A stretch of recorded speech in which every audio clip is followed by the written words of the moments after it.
Hello students, कैसे हैं आप सभी। आशा करते हैं स्वस्थ होंगे, मस्त होंगे और अपनी तैयारी में लगे होंगे। मैं आदित्य चौधरी आपका आदित्य मैजिक क्लासेस में स्वागत करता हूं। आज की खूबसूरत सेशन का शुरुआत मैं एक खूबसूरत सी लाइन के साथ शुरू करना चाहूँगा। द्वंद्व कहाँ तक पाला जाए, द्वंद्व कहाँ तक पाला जाए, युद्ध कहाँ तक टाला जाए। तू राणा का वंशज है, तू राणा का वंशज है, फेंक भाला जहाँ तक जाए। तो हाँ, अब समय आ चुका है अपनी पूरी जी जान से तैयारी करने का, और आपकी तैयारी में धार लाने के लिए मैं लाया हूँ एमसीक्यू का सेकंड पार्ट। फर्स्ट पार्ट आपने देखा होगा जो काफ़ी इंटरेस्टिंग था। सेकंड पार्ट उससे भी इंटरेस्टिंग है। आइए शुरू करते हैं। पहला क्वेश्चन है, निम्नलिखित में से सअभाज्य संख्याओं का युग्म है। ऑप्शन ए है 14,35, ऑप्शन बी 18,35, ऑप्शन सी 31,93 और ऑप्शन डी 32,62। तो बच्चों बता दूं, सअभाज्य का मतलब क्या होता है। सअभाज्य का मतलब होता है ऐसी दो संख्या जिनका मौसा एक हो। क्या हो? मौसा क्या हो? एक हो। जैसे 2,3, इनका मैं अगर एचसीएफ निकालता हूँ, तो एचसीएफ कितना आएगा बेटा? एक आएगा। कितना आएगा एचसीएफ? एचसीएफ एक आएगा। यानी कि मैं कह सकता हूँ ये कैसी है? सअभाज्य संख्या है। तो आइए देखते हैं ऑप्शन में। जैसे पहला ऑप्शन दिया 14,35, तो 14 और 35 7 का गुणज है, तो ये तो होगा ही नहीं, इसे काट दीजिए। 18,35 ये सम और विषम संख्या है, तो जहाँ भी सम और विषम संख्याएं दिख जाएं तो उनका मौसा एक होता है। तो आपका ऑप्शन नंबर बी सही है। Now the next question. अगला क्वेश्चन दिया हुआ है, द्विघात समीकरण 2x² प्लस 5x प्लस 4 के मूल होंगे। ऑप्शन है परिमेय व बराबर, परिमेय व समान, अपरिमेय तथा भिन्न, काल्पनिक। देखिए, द्विघात समीकरण का जो व्यापक रूप होता है, वो क्या होता है? वो होता है ax² plus bx plus c equal to 0। इनके मूल के लक्षण के बारे में जानने के लिए हमें ज्ञात करना होता है विविध कर, यानी कि d का जो वैल्यू होता है, b का होता है b² माइनस का 4ac। यदि d का मान ग्रेटर देन 0 हो तो वो क्या होते हैं? तो वहाँ पर मूल क्या होते हैं? वास्तविक होते हैं। वह भिन्न भिन्न होते हैं। कैसे होते हैं? भिन्न भिन्न होते हैं।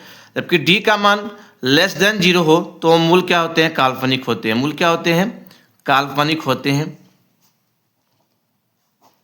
और यदि d का मान 0 हो तो मूल क्या होते हैं? बराबर होते हैं। कैसे होते हैं? मूल बराबर होते हैं। सही है। आइए देखते हैं यहाँ पर क्या है। यहाँ पर हम d का मान निकालते हैं बेटा। तो देखिए यहाँ पर क्या है, d इक्वल टू क्या होता है? b² minus 4ac। b का मान कितना दिया हुआ है? 5। तो 5 का स्क्वायर माइनस 4ac, यानी कि 4 इंटू 2 इंटू 4 है ना, c यहाँ पर है। तो देखेंगे ये कितना होगा? 25 माइनस 4 दूनी 8 और 8 चौके 32, यानी कि इसको मैं घटा देता हूँ तो कितना आएगा? ये देखिए 12 में से 5 गया कितना आएगा? 7, माइनस का 7 आएगा। कितना आएगा? माइनस का 7। और मैंने कहा कि यहाँ पर देखेंगे तो d का जो मान है, ये d का मान है वो क्या है? लेस देन 0 है। लेस देन 0 है, इट मीन्स ये हुआ कि इसका मूल कैसा होगा जी? काल्पनिक होगा। ऑप्शन नंबर डी बिल्कुल सही होगा। Now the next question. अगला क्वेश्चन है, p के किस मान के लिए समीकरण 3x माइनस वाई प्लस 8 बराबर 0 और 6x माइनस पी वाई बराबर माइनस का 16 समपाती रेखाएं निरूपित करेंगी। तो स्टूडेंट मैं बता दूं, समपाती रेखा के लिए कंडीशन क्या होता है? तो समपाती रेखाएं के लिए कंडीशन होता है a1/a2 इक्वल टू होता है b1/b2 इक्वल टू होता है c1/c2। ध्यान से देखिएगा, समीकरण नंबर 1 से a1 कितना है? 3 और a2 कितना है? 6। b1 कितना है? माइनस का 1 और b2 कितना है? माइनस का p। और c1 कितना है? c1 आपका दिया हुआ है 8 और c2 कितना दिया हुआ है? देखिए ये माइनस का 16 है, मैं इसको उधर ट्रांसफर करूंगा तो कितना आएगा? प्लस का 16, यानी कि प्लस का 16। अब हम क्या करेंगे, इसको सॉल्व करने के लिए किसी दो अनुपात को ले लेंगे। मैंने इसको उठा लिया, ध्यान से देखिएगा। तो क्या होगा? 3/6 बराबर होगा -1/p। माइनस माइनस से कैंसिल हो जाएगा, क्रॉस मल्टीप्लाई करेंगे यहाँ पर हम, तो क्या होगा यहाँ पे 3p बराबर 6k। तो p इक्वल टू क्या आ जाएगा 6/2 3। इसे मैं कैंसिल करूँगा, कितना आंसर आएगा 2। यानी कि p का मान कितना आया जी 2। मैं देखूंगा ऑप्शन नंबर बी बिल्कुल राइट आंसर है। नाउ द नेक्स्ट क्वेश्चन है प्रथम 10 अभाज्य संख्याओं का समांतर माध्य होगा। देखिए समांतर माध्य का फॉर्मूला होता है x bar equal to sigma x upon n। तो यहाँ पे देखते हैं x बार इक्वल टू हो जाएगा सिग्मा x यानी पदों का योग। पद कौन है 10 अभाज्य संख्या है, तो 10 अभाज्य संख्या कौन कौन सी होने वाली हैं 2 + 3 + 5 + 7 + 11 + 13 + 17 + 19 + 23 और +29। देखिए स्टूडेंट्स अभाज्य संख्याएं वह संख्याएं होती हैं जिनका फैक्टर कुल 2 होता है, एक दूसरा स्वयं वो संख्या ही। इनको जोड़ेंगे तो आएगा 129। 129 में हम 10 से डिवाइड करेंगे तो ये आएगा 12.9, जो कि मेरे क्वेश्चन का आंसर होगा। देखेंगे ऑप्शन नंबर बी इसका ठीक ठाक आंसर है, ठीक आंसर है। आदर्श लिखते हैं सर एग्ज़ाम नज़दीक आ गया है, डर लग रहा है। तो देखिए आदर्श बाबू, एग्ज़ाम से घबराना नहीं है, मेहनत करना है, क्योंकि सफलता का कोई शॉर्टकट नहीं होता है। किसी महान शख्स ने कहा है कि मेहनत ऐसी करो कि किस्मत भी सोचे कि दम तो है बंदे में। तो ठीक है, घबराना बिल्कुल नहीं है। जितना क्वेश्चन मैं आपको बता रहा हूँ ध्यान से सुनना है और उसको कॉपी पेन लेकर उसे नोट कर लेना है। नाउ द नेक्स्ट क्वेश्चन, अगला क्वेश्चन है 15 काट a बराबर 8, तो सेक a का मान ज्ञात करिए। तो देखिए इसका सोल्यूशन आपको देते हैं। 15 काट a बराबर 8,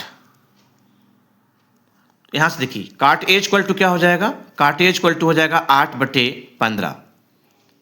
हम लाल बटे कक्का से जानते हैं, लाल बटे कक्का से सब जानते हैं कि tan का मान होता है लंब बटे आधार, और काट जो होता है tan का उल्टा होता है। तो ये हो जाएगा आधार बटे लंब, आधार बटे क्या हो जाएगा बेटा, ये लंब हो जाएगा। ठीक है, अब हम बनाते हैं एक समकोण त्रिभुज। देखिए समकोण त्रिभुज बनाते हैं, और समकोण त्रिभुज में इसका नाम दे देते हैं ABC। देखिए ये आधार कितना है जी, आधार आपकी 8 है, लंब कितनी है जी 15 है, यानी क्या निकालनी है मुझे, कर्ण यानी AC निकालनी है। तो समकोण त्रिभुज ABC में, समकोण त्रिभुज ABC में हम बात करते हैं AC के बारे में। तो AC क्या हो जाएगा, देखिए ये सबसे बड़ी भुजा है, तो ये क्या होता है लंब और आधार के स्क्वायर के योग के बराबर होता है, यानी कि 15 का स्क्वायर प्लस कितना हो जाएगा जी 8 का स्क्वायर। 15 का स्क्वायर कितना होता है 225, और 8 का स्क्वायर होता है 64। इसको जोड़ लीजिए कितना आएगा 5 4 9 और 6 2 8 और 289, जो कितने का होता है जी 17 का होता है। कितने का होता है 17 का, यानी इसका मान कितना आ गया 17 आ गया। हमें पूछा क्या गया है, पूछा गया है सेक A के बारे में। तो सेक A क्या होता है, सेक A ये कास का उल्टा होता है, और कास का होता है आधार बटे कर्ण, इसका हो जाएगा कर्ण बटे आधार। तो ध्यान से देखिए यहाँ कर्ण कितना है, कर्ण आपका 17 है, आधार कितना है 8 है, यानी कि 17/8 मेरा सही आंसर होगा। यानी कि ऑप्शन नंबर सी बिल्कुल सही आंसर होगा, ऑप्शन नंबर सी बिल्कुल सही आंसर होगा। नाउ द नेक्स्ट क्वेश्चन, अगला क्वेश्चन दिया है दो आकृतियां जिनके आकार समान हो परंतु आवश्यक रूप से अमाप समान ना हो क्या कहलाती हैं।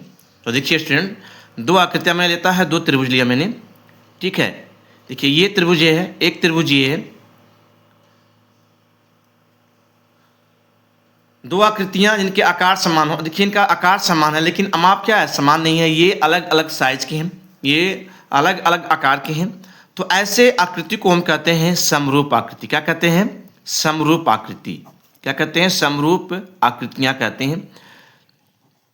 ध्यान से देखिए, अगर दो सर्किल दिया है, एक सर्किल ये है, एक सर्किल ये है, और दोनों का जो त्रिज्याएं हैं, मान लीजिए ये त्रिज्या भी 2 सेंटीमीटर का है और इसकी भी त्रिज्या कितनी है 2 सेंटीमीटर की है, तो ये क्या कहलाएंगी, सर्वांग सम कहलाएंगी। क्या कहलाएंगी, सर्वांग सम कहलाएंगी।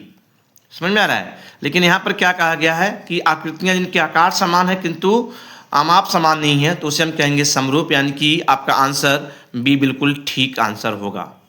आंसर ऑप्शन बी बिल्कुल ठीक आंसर होगा। नाउ द नेक्स्ट क्वेश्चन, अगला क्वेश्चन बहुत ही प्यारा क्वेश्चन है और ये क्वेश्चन है सांख्यिकी से मैंने लिया हुआ है। क्वेश्चन कहा गया है कि वर्गांतराल और बारंबारता दी हुई है, तो आपसे पूछा क्या गया है इसका माध्यक वर्ग क्या होगा। क्या पूछा गया है?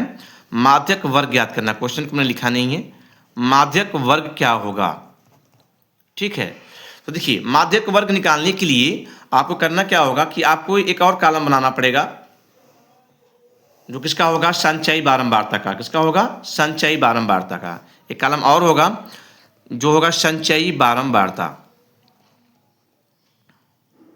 देखिए संचयी बारंबारता निकालते कैसे हैं? पहला जो बारंबारता जो होता है उन जो अंक दिया होता है उसे हम नोट कर लेते हैं, ठीक। फिर उसके बाद से हम क्रॉस तिरछा जोड़ते जाते हैं। तो 7 12 कितना होता है? 19। 19 और 18 कितना होता है? देखिए 9 8 7, ठीक है। और 2 1 1 1 2 27, सॉरी 9 8 17 हासिल 1 और ये हो जाएगा 37। कितना हो जाएगा बेटा? 37। 37 में जोड़ते हैं 16, तो देखिए कितना होगा? 7 6 13 हासिल 1 और 3 1 4 1 5, 43 हो गया। यहाँ कितना हो जाएगा? 53 और यहाँ कितना हो जाएगा बेटा? 56 हो जाएगा। थोड़ी सी गलती हो रही है, देखते हैं। ये आपका 53 होगा, ये आपका 63 होगा और ये कितना होगा जी? 66 होगा। ठीक बात है। अब देखिए माध्यक वर्ग निकालने के लिए मुझे निकालना पड़ता है पहले n/2। n/2 क्या होगा? इनका जो योग होगा, इनका जो योग होगा किसका? बारंबारताओं का जो योग होगा, ये भी कितना आएगा बेटा? 66 ही आएगा। कितना आएगा? 66 आएगा। तो ये हम निकालेंगे 66/2, यानी काट देते हैं, कितना आता है? 33। और 33 किस वर्ग अंतराल को दिखाता है?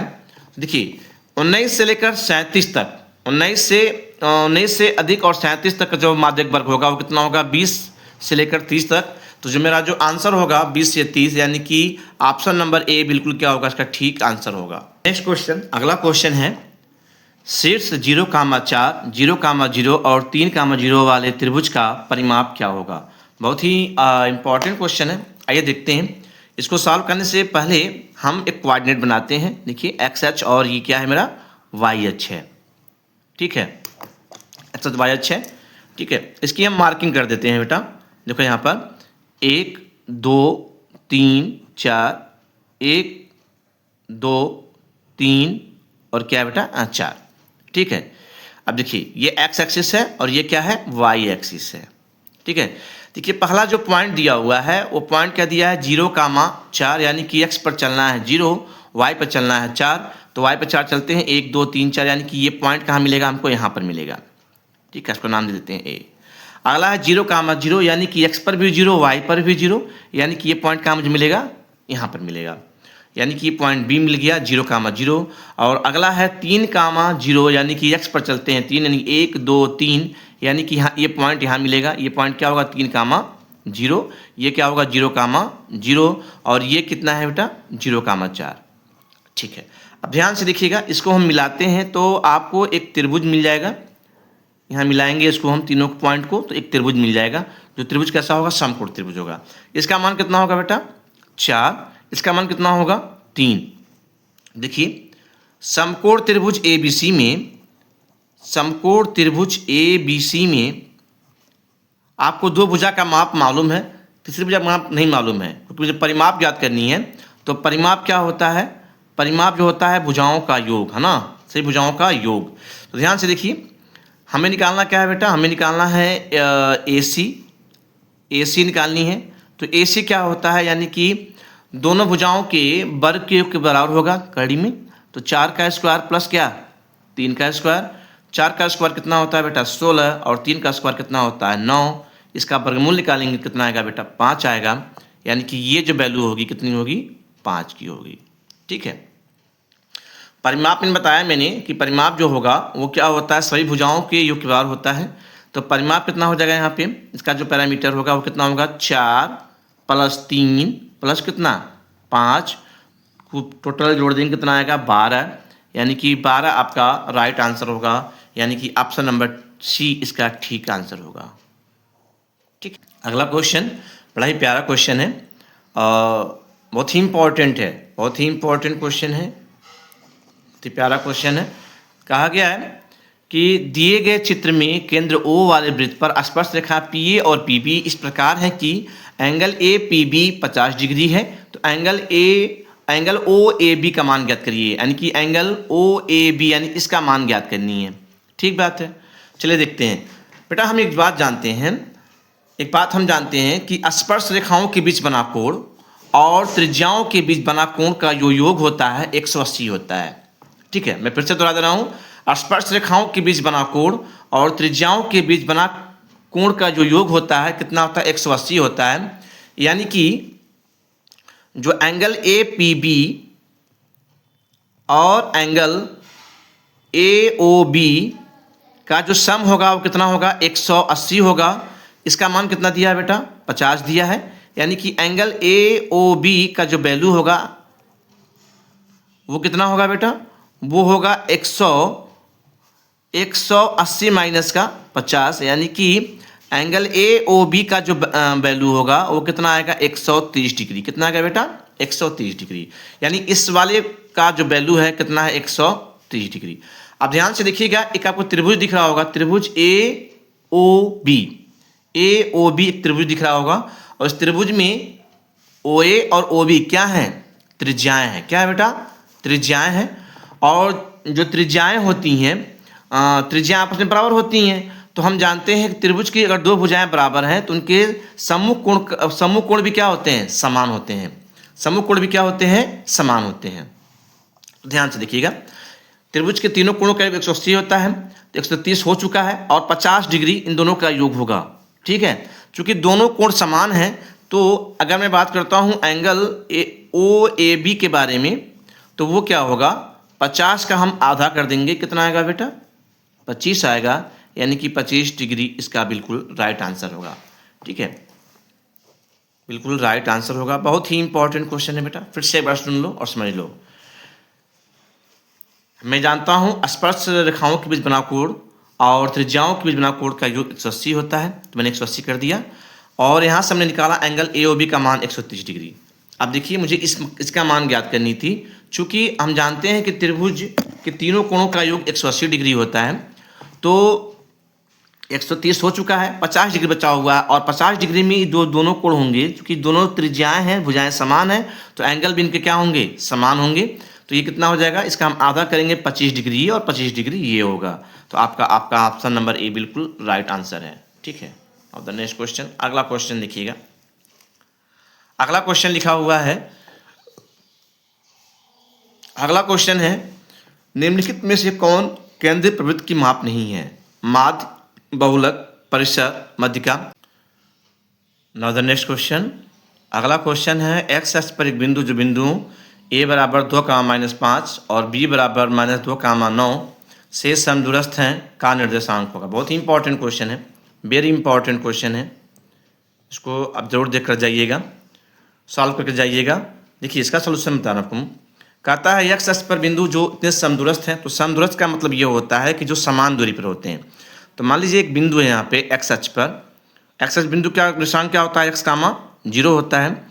इस पॉइंट से दो बिंदु दिए हुई हैं, एक दिया हुआ A जिसका निर्देशांक दिया हुआ है 2, -5, और दूसरा बिंदु दिया है B, इसका निर्देशांक कितना दिया हुआ है, -2, कितना दिया बेटा, -2, दिया है। कहता है कि ये समदूरस्थ हैं, अगर समदूरस्थ हैं तो इसका मतलब ये हुआ, समदूरस्थ हैं तो इसका मतलब ये हुआ कि जो PA होगा वो किसके बराबर होगा बेटा, PB के। किसके बराबर होगा, PB के। तो हम देखते हैं, पहले हम निकालते हैं P और A के बीच की दूरी, फिर निकालते हैं P और B के बीच की दूरी, दोनों को बराबर कर देते हैं। देखिए, तो PA बीच की दूरी का फार्मूला क्या होता है, फार्मूला होता है x2 - x1 का whole square plus y2 - y1 का होल स्क्वायर। तो x2 कितना दिया है यहाँ पे बेटा, यहाँ पे दिया है 2 -x का whole square plus y2 - y1 का होल स्क्वायर, यानी कि -5, -0 का होल स्क्वायर, बराबर है बेटा ये कितना। अब इसके देखते हैं, PB निकालते हैं। PB क्या होगा, PB देखते हैं, -2 कामा -x का होल स्क्वायर और प्लस 9 कामा 0 का होल स्क्वायर। ठीक है, बहुत सारे स्क्वायर करते हैं तो क्या कर्डी क्या होगी, गायब हो जाएगी। कर्डी क्या होगी बेटा, गायब हो जाएगी स्क्वायर करने पे। तो ये हो जाएगा 2 - x का होल स्क्वायर प्लस -5 कामा 0 का होल स्क्वायर बराबर हो जाएगा -2 - x का होल स्क्वायर और प्लस हो जाएगा 9 - 0 का होल स्क्वायर। ठीक है, इसका हम एक्सप्लेन करते विस्तार करते हैं। तो क्या होगा, a स्क्वायर यानी कि 2 4, b स्क्वायर यानी कि x स्क्वायर और -2 भी करेंगे कितना आएगा, -4x आएगा।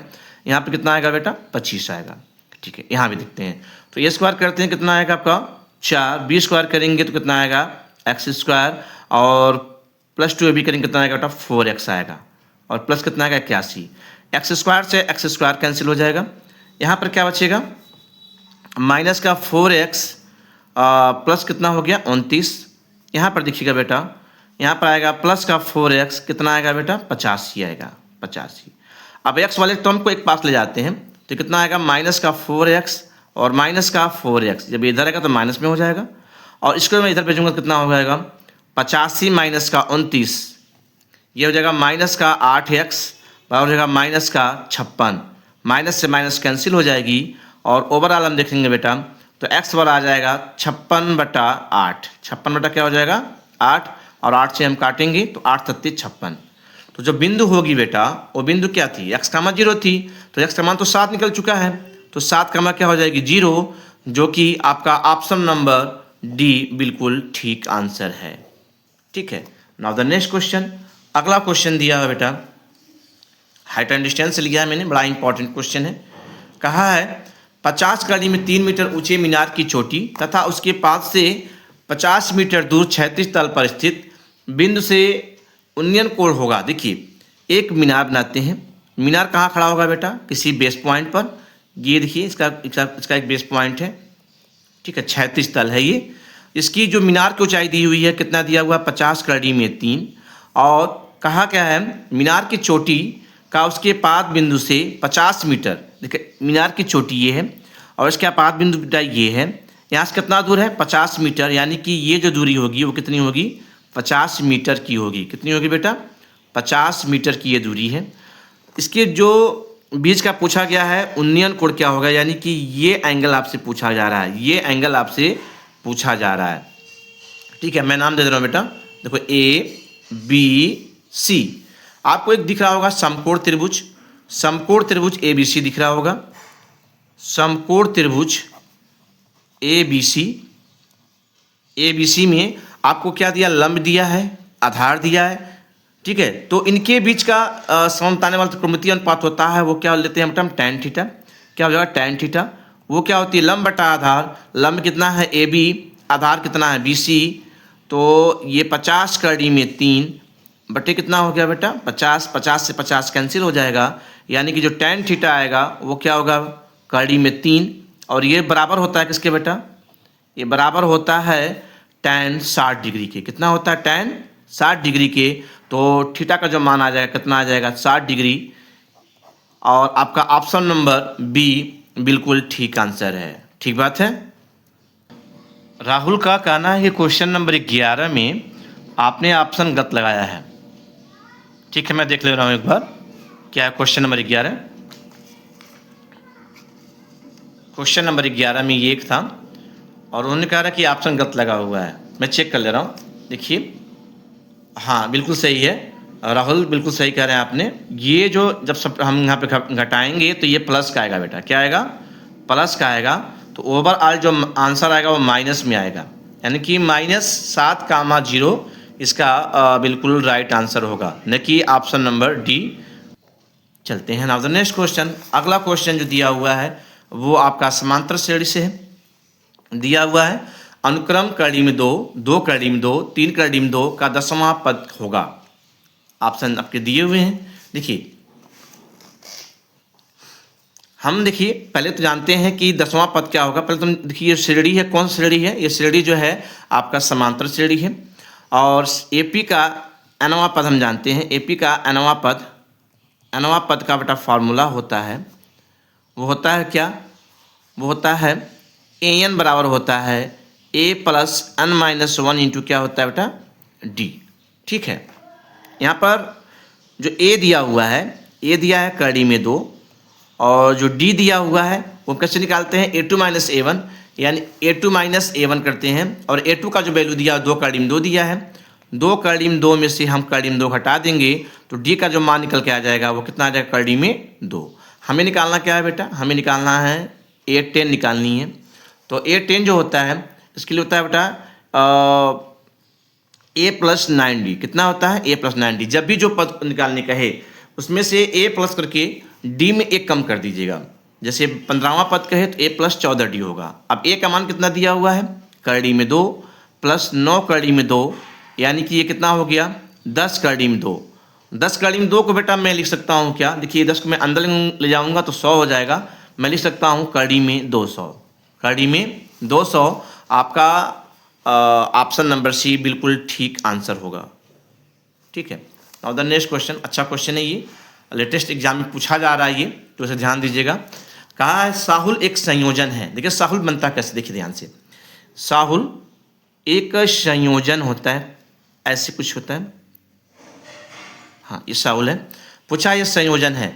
अब ध्यान से देखिएगा तो ये जो होता है यहाँ से अर्धवृत्त अर्ध गोला होता है, क्या होता है अर्ध गोला होता है और ये क्या बन जाएगा बेटा शंकु बन जाएगा, क्या बन जाएगा शंकु।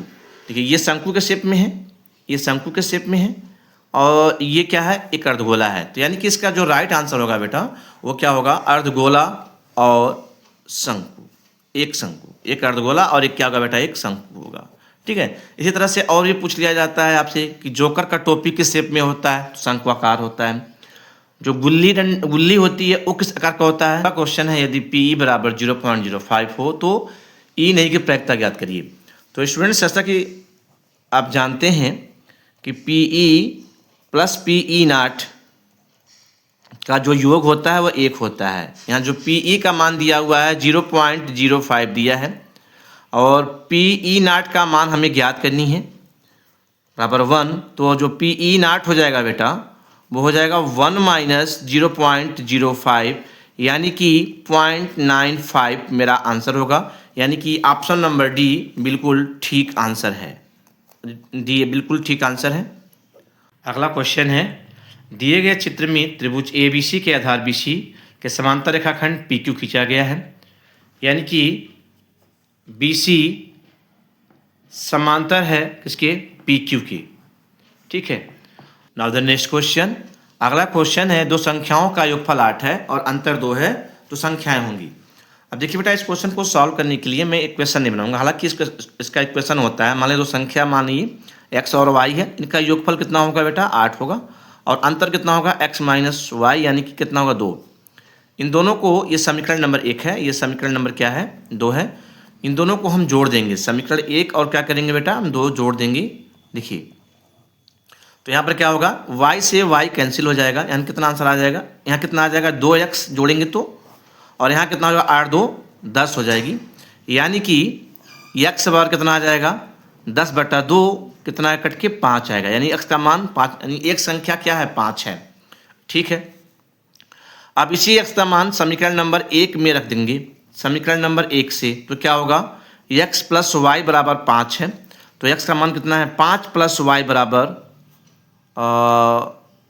5 प्लस वाई बराबर बेटा 8 है यहाँ पे, सॉरी 5 प्लस वाई बराबर 8, तो वाई स्क्वायर कितना आ जाएगा 3, यानी जो संख्या आ जाएगी वो कितनी आ जाएगी 5,3, यानी कि आपका आंसर ऑप्शन बी बिल्कुल सही है। देखिए इसका एक और शॉर्टकट बता दें आपको हम, इतना ना करना पड़े इसके लिए शॉर्टकट बता दें आपको हम कि देखिए इनका योगफल 8 दिया है, देखिए कौन कौन सा योगफल 8 दिया है, तो 6 2 8, 5 3 8, 7 1 8, 6 5 11, यानी कि ये ऑप्शन नहीं है। फिर अंतर 2 दिया हुआ है, तो 2 देखिए यहाँ पर अंतर कितने का आएगा, यहाँ पर अंतर कितने का आएगा 4 का, यहाँ पे अंतर 2 का, यहाँ पे अंतर 4 का, यानी कि ये भी गलत ये भी गलत, यानी कि ऑप्शन नंबर बी बिल्कुल क्या है इसका राइट आंसर है, ऑप्शन नंबर बी क्या बिल्कुल राइट आंसर है। ठीक है, तो ऐसे भी क्वेश्चन को हम करेक्ट कर सकते हैं। ठीक है, नाउ द नेक्स्ट क्वेश्चन, अगला क्वेश्चन जो दिया हुआ है काफ़ी इंपॉर्टेंट क्वेश्चन, हालांकि ये क्वेश्चन लॉन्ग क्वेश्चन में आता है, हमने यहाँ पर ऑब्जेक्टिव में दे रखा हुआ है, लेकिन ये क्वेश्चन लॉन्ग में आते हैं, है ना। तो फिलहाल देखिए आप, कहा है दो घनों का दो घनों जिन्हें प्रत्येक का आयतन कितना है 64 सेंटीमीटर क्यूब। देखिए जो घन का आयतन होता है, घन का जो आयतन होता है वो क्या होता है बेटा, ए क्यूब होता है। कितना होता है, ए क्यूब। ठीक है, और वो कितना दिया है, 64 दिया हुआ है। तो ए इक्वल टू क्या हो जाएगा, अंडर क्यूब 64 हो जाएगा। यानी ए का मान कितना आ गया, 4। यानी कि उसकी एक भुजा कितने की है, 4 की है। अब कहता है दो घनों को मिलाया गया है, तो देखिए मिला देते हैं दो घन को। एक घन ये है, एक घन ये है, ठीक है। एक घन को यहाँ मैंने मिला दिया और एक घन बेटा ये है, ठीक है। देखिए ये घन ये है, दो घन है। अब कहता है प्रत्येक की लंबाई 4 की है। तो देखिए अगर ये 4 की होगी तो आपका ये भी कितना होगा बेटा, 4 का होगा, है ना। ये कितना होगा, ये भी 4 का होगा। और ये कितना होगा, ये भी कितना होगा बेटा, 4 का ही होगा, है ना। ध्यान से देखिएगा। इसकी कहा है इससे प्राप्त, इन दोनों को मिलाने के बाद एक ठोस बनाया जाता है जिससे प्राप्त घनाभ का पृष्ठीय क्षेत्रफल। अब देखिए ये घनाभ बन गया, क्या बन गया बेटा, घनाभ बन गया। ठीक है, घनाभ का पृष्ठीय क्षेत्रफल क्या होता है, घनाभ का पृष्ठीय क्षेत्रफल क्या होता है, इसका फॉर्मूला आपको बताएं। आपको होता क्या है, 2LB + BH प्लस क्या होता है बेटा, HL होता है। अब मेरे पास HL B तीनों है ना। इसकी जो चौड़ाई है B जो कितना होगी, इसकी जो है चौड़ाई जो लंबाई दी हुई है L दी हुई है, L कितना हो जाएगा, 4 + 4 यानी कि कितना हो गया बेटा, 8 का हो गया। इसकी चौड़ाई कितनी दी हुई है, 4 का हो गया। और उसकी ऊंचाई कितनी दी हुई है बेटा, वो भी 4 का हो गया। ठीक है, अब हम रखते हैं फार्मूले में। तो ये क्या आ जाएगा, 2LB यानी कि 8 × 4 + 4 × 4 + 4 × 8। ठीक है, इसको जोड़ लेते हैं। 2 यहाँ हो गया 32, 4 चौका 16 और 8 चौका 32। इसको जोड़ लो बेटा, तो कितना होगा, 2 6 8 2 10 हासिल 1, 3 1 4 4 3 7 1 8 और बाहर कितना है बेटा, 2 है। कितना हो गया, 160 सेंटीमीटर, 160 सेंटीमीटर स्क्वायर इसका आंसर होगा। यानी कि इसका ऑप्शन नंबर सी बिल्कुल ठीक आंसर है। ठीक बात है। की त्रिभुज, यहाँ पे दो त्रिभुज दिख रहा होगा, APQ और त्रिभुज ABC। त्रिभुज ABC के आधार BC, त्रिभुज APQ के आधार PQ समांतर हैं। क्या है, समांतर हैं। तो हम कह सकते हैं कि त्रिभुज APQ समरूप होंगे त्रिभुज किसके, त्रिभुज ABC के।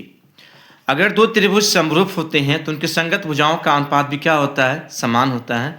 यानी कि मैं लेता हूँ इसका लेते हैं AP, इसका क्या लेंगे बेटा हम, AB। यानी कि AP बटे AB बराबर होगा PQ बटे BC के। यानी कि PQ बटे क्या हो जाएगा, BC के। PQ और BC का मान कितना दे रखा हुआ है, 1:3 दे रखा हुआ है। तो मैं AP/AB बराबर कर सकता हूँ 1/3 के। हालांकि बहुत लोग आंसर यहीं पे करेंगे, 1:3 कर देंगे जो कि ऑप्शन में दिया हुआ है। लेकिन नहीं, आपसे पूछा क्या गया है, आपसे पूछा गया है कि AP/PB का मान बताना है मुझको।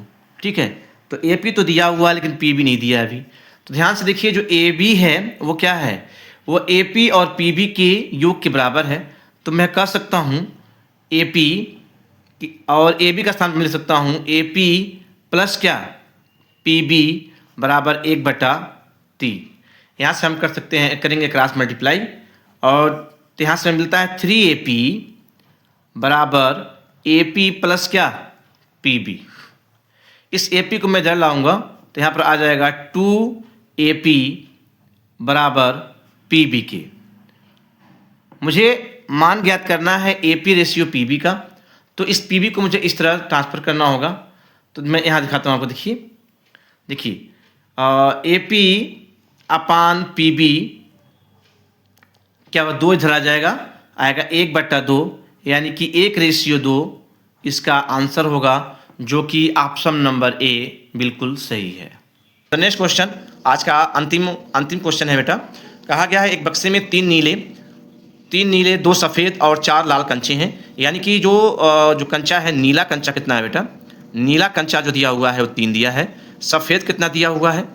सफ़ेद आपका दिया हुआ है 2, और लाल कंचा जो दिया गया बेटा वो कितना दिया गया है? 4 दिया गया है। जो कुल कंचे होंगे, कुल कंचे कितना होगा बेटा? कुल कंचा आपका होगा 3 + 2 + 4, यानी कि कुल कितना हो गया? 9 कंचा हो गया, है ना। इसको बेटा जो कुल कंचा उसको मैं दिखाता हूँ NaS से। किससे दिखाता हूँ? NaS से। हमें निकालना क्या है? हमें निकालना क्या है बेटा? हमें निकालना है सफ़ेद कंचा की प्रायिकता, है ना। सफ़ेद कंचा की प्रायिकता, है ना। तो देखिए हम देखेंगे कुल कितने सफ़ेद कंचे हैं। सफ़ेद कंचे बेटा 2 हैं। कुल कितने कंचे हैं? कुल 9 हैं। तो प्रायिकता जो होता है अनुकूल बटे कुल परिस्थितियाँ होती हैं, तो अनुकूल 2 हैं, कुल कितने 9 हैं, 2/9 इसका राइट आंसर होगा। ठीक है, धन्यवाद। आपने इस क्वेश्चन को पूरा देखा, सेशन को एंजॉय किया, और आशा करते हैं आपको बहुत अच्छा लगा होगा। अगर वीडियो अच्छी लगती हो तो प्लीज़ लाइक करिए, सब्सक्राइब करिए और शेयर करिए। धन्यवाद।